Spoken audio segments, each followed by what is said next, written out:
Graças paz, amados, bem-vindo à transmissão desta sexta-feira da presença diária. Estamos aqui nesta semana falando sobre a verdadeira natureza de Deus. Muitos pensam que a natureza de Deus é ira, é um Deus iracundo, um Deus severo, um Deus pronto a julgar, a castigar e a condenar. E desde o início, Deus é assim. Desde quando o homem caiu, então Deus mostrou sua ira, mostrou sua severidade sobre o homem. E esta é a visão que muitos têm. E por trás desta visão está o medo. E é uma barreira entre o homem e Deus, a barreira do medo, de correr, de se esconder, de fugir de Deus. Mas temos visto que esta não é a verdadeira natureza de Deus. Sua verdadeira natureza é o amor. E o amor incondicional. Então, deixa eu falar com vocês sobre o nosso tema de hoje, e dando continuidade ao que falamos ontem sobre Adão e Eva serem expulsos do paraíso. Eu anotei aqui algumas frases, gostaria de ler com vocês, e depois nós iremos comentar e ver alguns versículos bíblicos.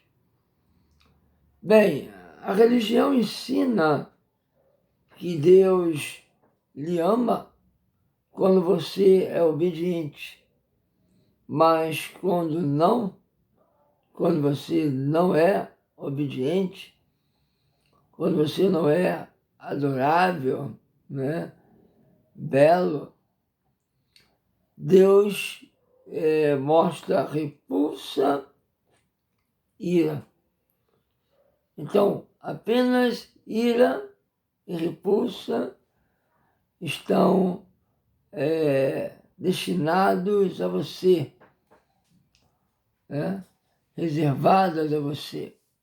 Repulsa e ira estão reservadas a você. Assim ensina a religião. Este é o amor condicional. Este é o amor baseado no desempenho. A maioria das religiões liga o amor de Deus ao nosso desempenho. Então, a maioria das religiões liga o amor de Deus ao nosso desempenho. E como temos visto, isto é fortalecido pela lei, pela antiga aliança. A antiga aliança era baseada no desempenho do homem.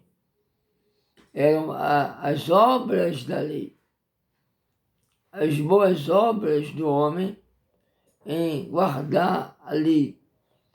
Era a justiça própria. E muitos estão baseados na antiga aliança, ou misturam a antiga aliança com a nova aliança. Então pregam, ensinam desempenho, ensinam que as pessoas precisam aplacar a ira divina, precisam manter a fé calma, tranquila, senão ele se aborrece e vem a sua ira, e ele mata, e ele esfola, ele destrói, porque ele é um Deus iracundo, rigoroso, severo. Esta é a visão do filho mais velho na parábola do filho pródigo. representando os fariseus, representando os religiosos, de um Deus pronto a matar, pronto a esfolar, pronto a se vingar. Então temos que andar com cuidado, temos que amansar a fera para ela não nos devorar. Muitos vivem assim, debaixo de tormenta, de medo, de angústia, não sabem como se relacionar com esse Deus. Muitos têm a visão de um Deus bipolar.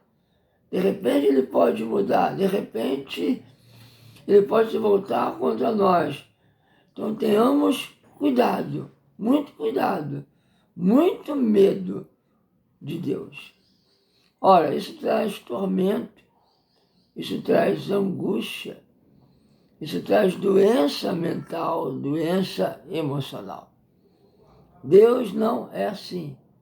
E é isso que estamos querendo mostrar a vocês. Nós começamos, ontem demos partida de Romanos 5,13, que diz: pois antes de ser dada a lei, o pecado já estava no mundo.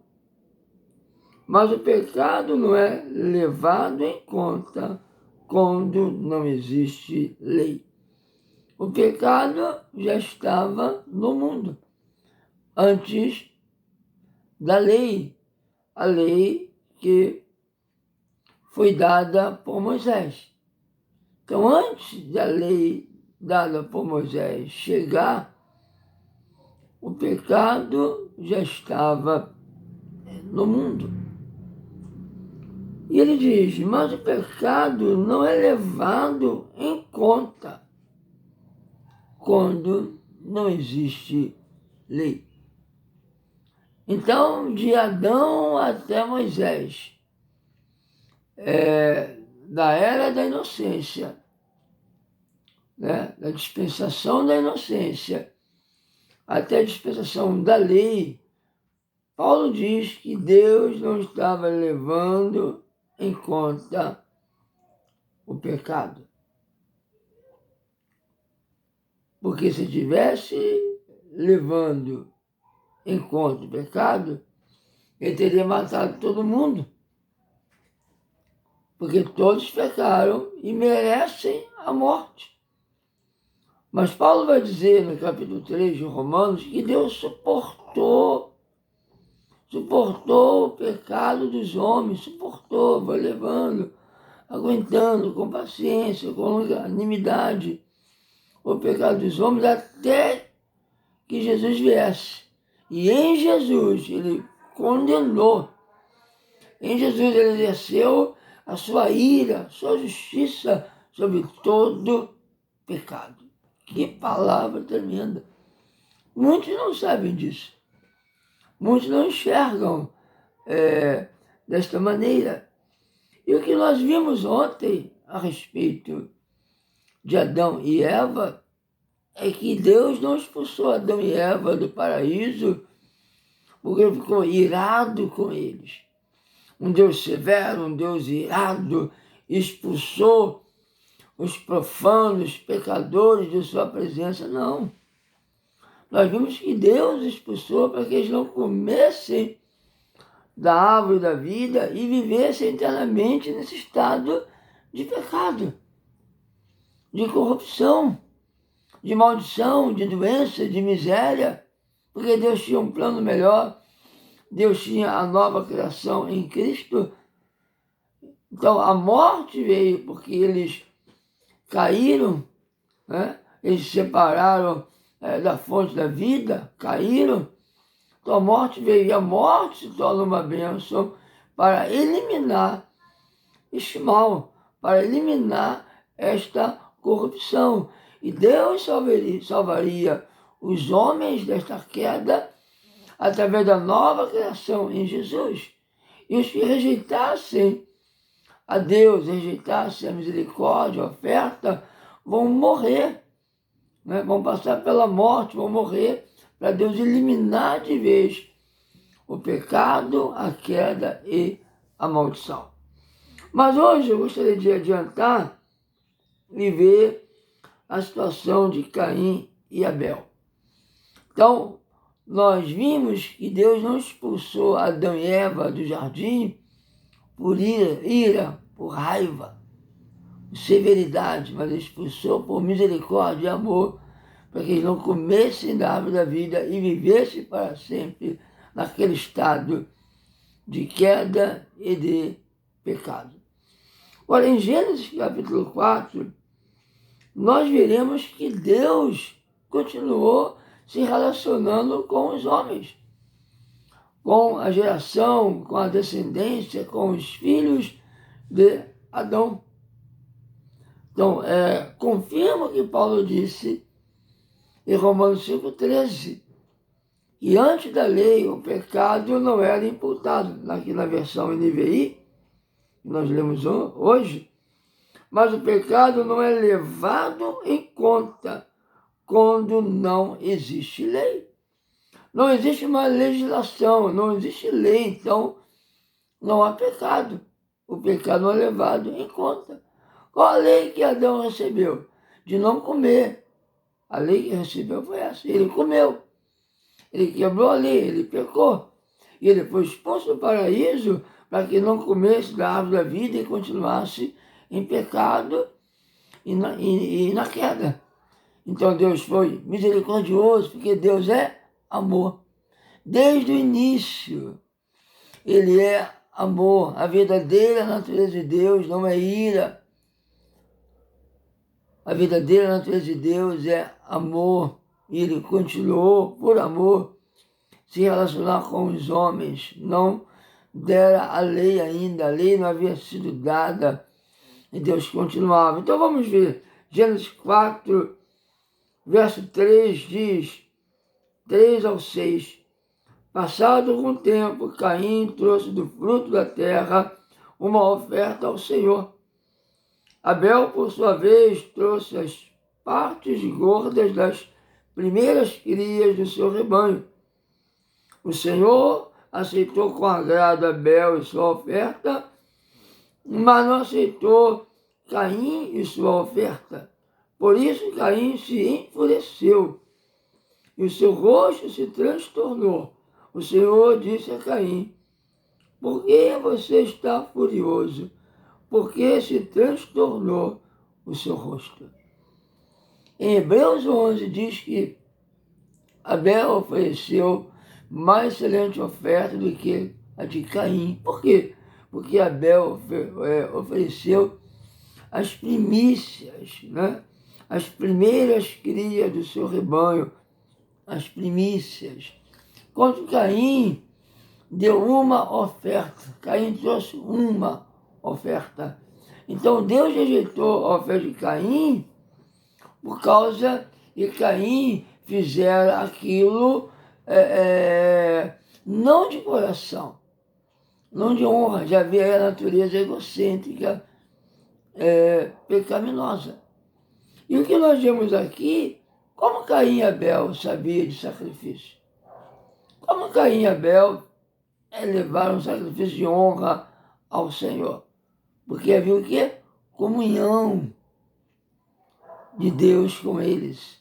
E eles tinham pecado. Já tinham sido expulsos do paraíso, mas Deus estava se relacionando com eles, porque não havia lei. E não havendo lei, não há pecado.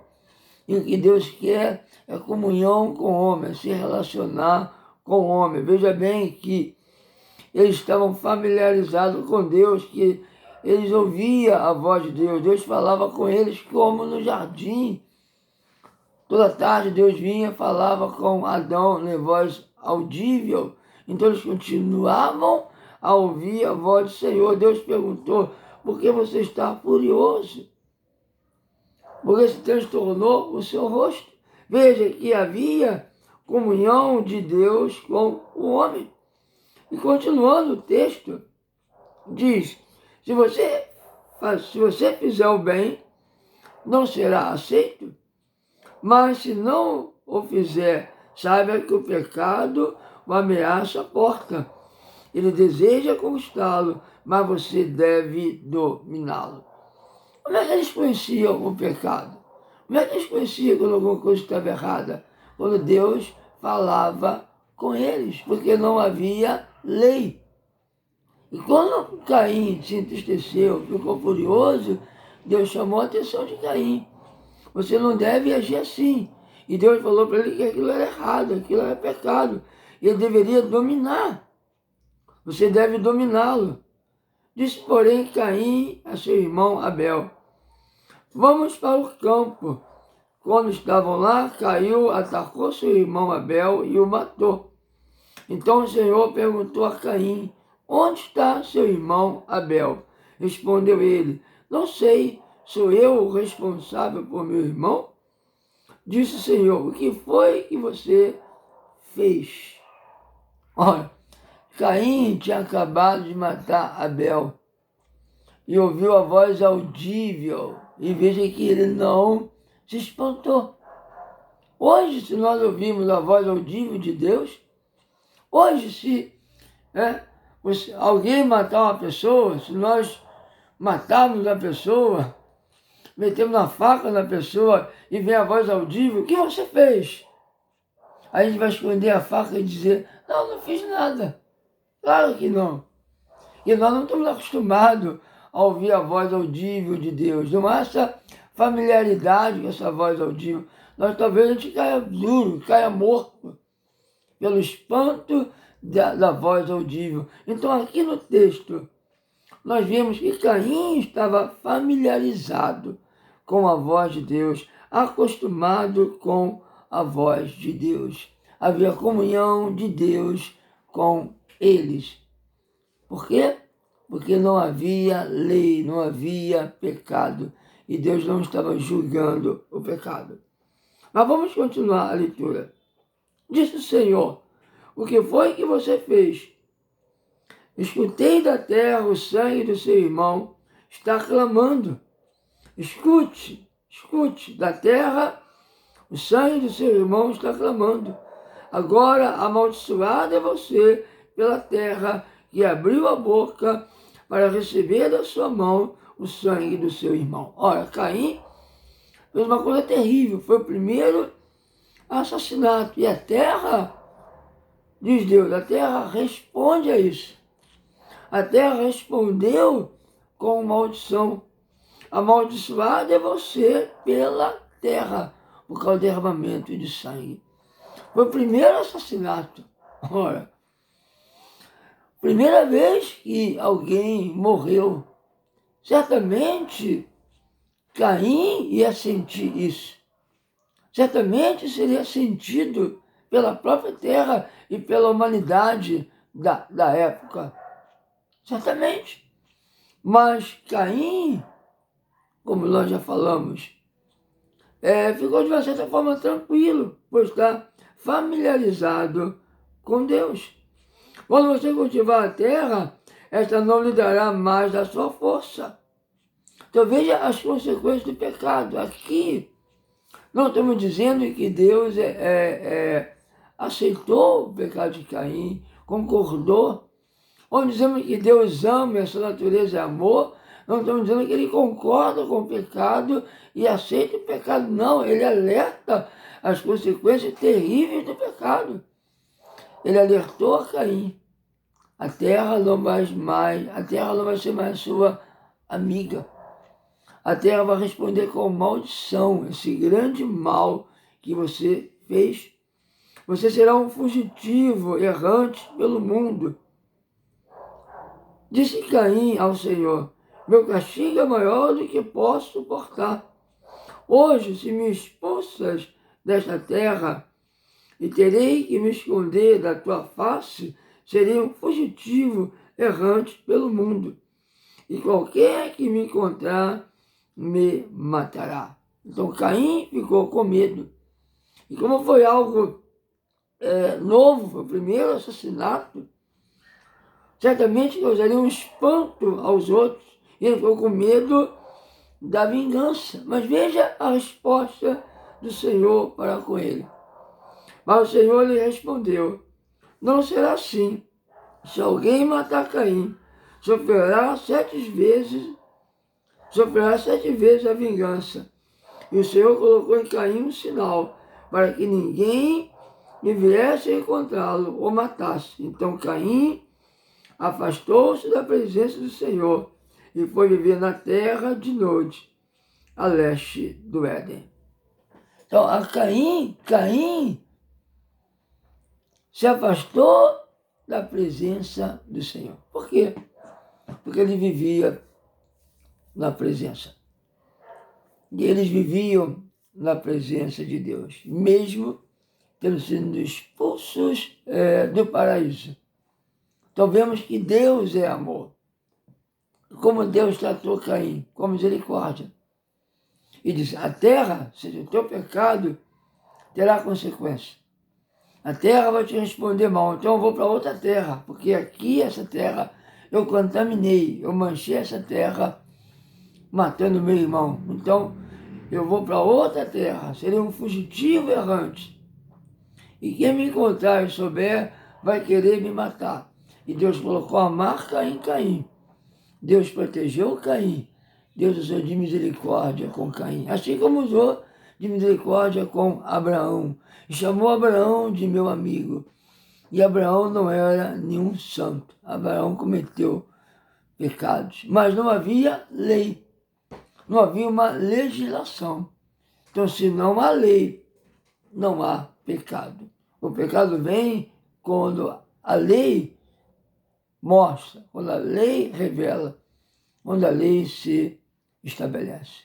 O que estamos querendo dizer com essas passagens, com este ensino de hoje? Queremos mostrar para você qual é a natureza de Deus. A verdadeira natureza de Deus é que Ele é amor. Ele quer ter comunhão com você. Ele quer te salvar completamente, te restaurar, te abençoar. Ele quer que você tenha uma vida de paz, de perdão, de alegria, de gozo. Esta é a vontade de Deus para o homem. Mas o pecado, a rebelião, a desobediência traz consequências, traz juízo, traz maldição, traz condenação. E agora, o tempo que estamos vivendo, é o tempo da graça, em que Deus já deu a lei, Deus mostrou a lei, Deus mostrou as consequências do pecado, Deus mostrou porque que o mundo está do jeito que está, o porquê da maldição, tudo isso já foi mostrado. Como o homem precisa de um Salvador, e o Salvador já veio. E agora estamos na época da graça, em que a porta da oportunidade, da graça está aberta para todos. E agora Deus não está exercendo juízo, como exercia na lei, porque Ele marcou um dia de juízo para julgar todos os homens. E neste momento Ele está chamando todos ao arrependimento, à comunhão com Ele, porque Ele ama, Ele quer te salvar. Ele não te abandona, Ele não te rejeita. Volte para Ele, porque Ele está de braços abertos para te perdoar, te curar, te salvar, te restaurar, te dar a salvação plena, a vida abundante. Amém, amados? Próxima segunda-feira nós continuamos com o tema sobre conhecendo a Deus.